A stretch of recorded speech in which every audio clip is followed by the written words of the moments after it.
programs that weren't strictly news. Let's go to Capitoline Hill and Harry Marble.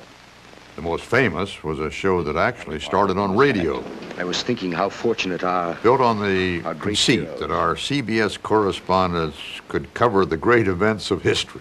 Senator Fabius, how do you stand on Caesar's legislative program? My father was a slave. Today I'm a senator in Rome. We called it You Are There, and it had a good long run, over 4 years. I was right. We burned Joan of Arc at the stake. We sank the Titanic. We fired the first shot at Fort Sumter. Just a moment now. We do have our unit at the Biograph Theater now. Let's switch there. Harry Marble reporting. The first 2 years were done live from New York. Mr. Brown. Since we aired on Sundays, when many Broadway plays were dark, we got a lot of fine actors. They were eager to learn a bit about this new thing called television. Are you sure it's Dillinger? No comment. Why did you let him go into the theater? No comment. Isn't it dangerous to take Dillinger in a public place like this? He won't surrender, whatever the odds. No comment. Cronkite had a feeling for actors, and he joined in with us quite often. I read somewhere once that he made a remark that he, at one time, thought that he might have liked to have been a song and dance man. Walter Cronkite reporting. The date is October 12th, 1492. If Cronkite had been bitten really hard by the acting bug, it might have gone that way. For if the Genoese mariner is successful, he will establish as undeniable fact the new and still bitterly contested theory that the world is not flat, but round. Land. What sort of day was it? A day like all days, filled with those events that alter and illuminate our times. And you were there. When we return, Cronkite remembers Ted Baxter. Call me Walter. Old Blue Eyes. You make me feel so young. I said, tell me, Frank, what about these allegations of mafia connections?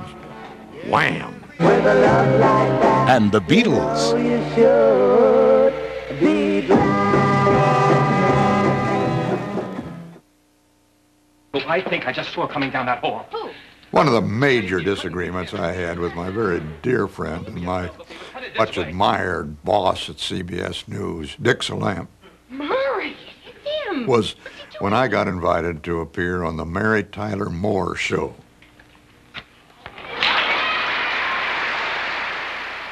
And he had this serious philosophic objection to anybody in the news area appearing on an entertainment show. I think he's expecting me.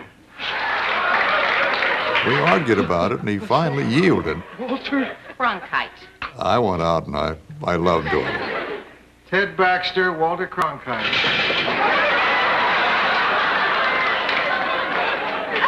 It's an honor to meet you, Mr. Cronkite. Call me Walter. It was great fun. I think we better get going. Did you catch my award-winning newscast? I'm afraid I didn't. I remember most of it. Good evening, this is Ted Baxter. The only problem with doing the show, for me, was that I wanted to hang around longer, and unfortunately, we did it in one take. What do you think, Walt? I think I better be getting to the airport. I'll go with you. I'll give you the rest of the news on the way. Gonna get you for this. Cronkite Remembers will return in a moment. The first Americans are already here in Boston. Appealing to voters who are...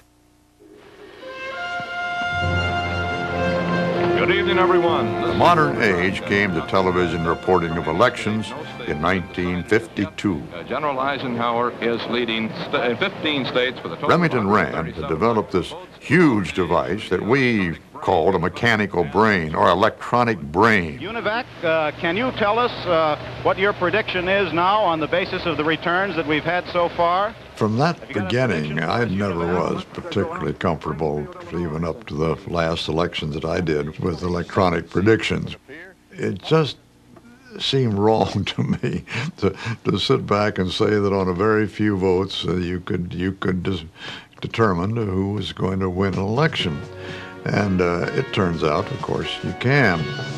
According to our CBS News estimate, President Nixon has been reelected. I've met all of America's presidents since Herbert Hoover. and I've known some of them pretty well.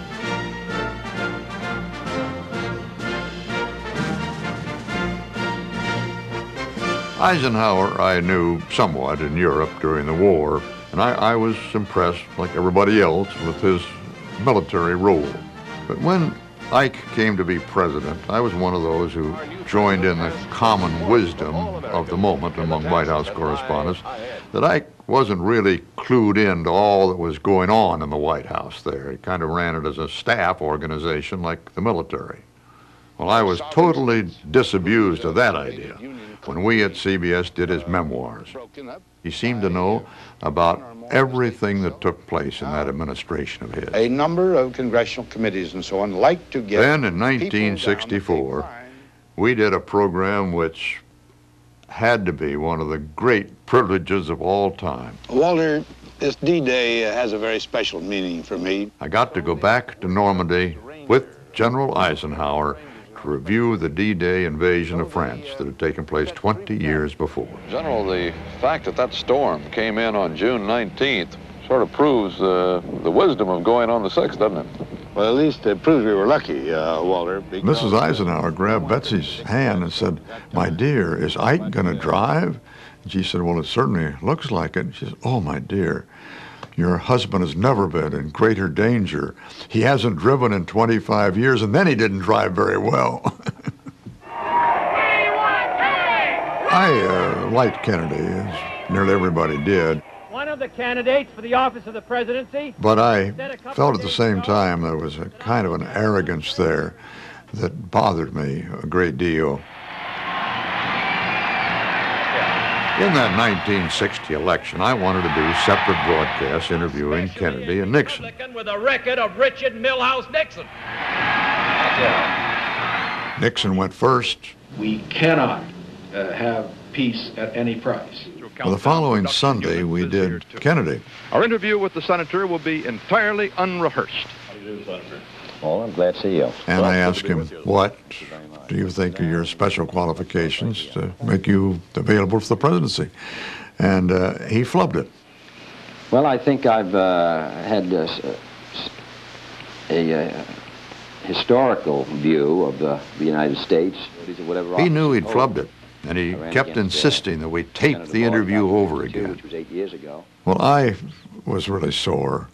I turned and I got halfway out of the room, and I looked back at him and said, "We'll do it again, Senator, but I want to tell you something. I think this is the lousiest bit of sportsmanship I've ever seen in my life."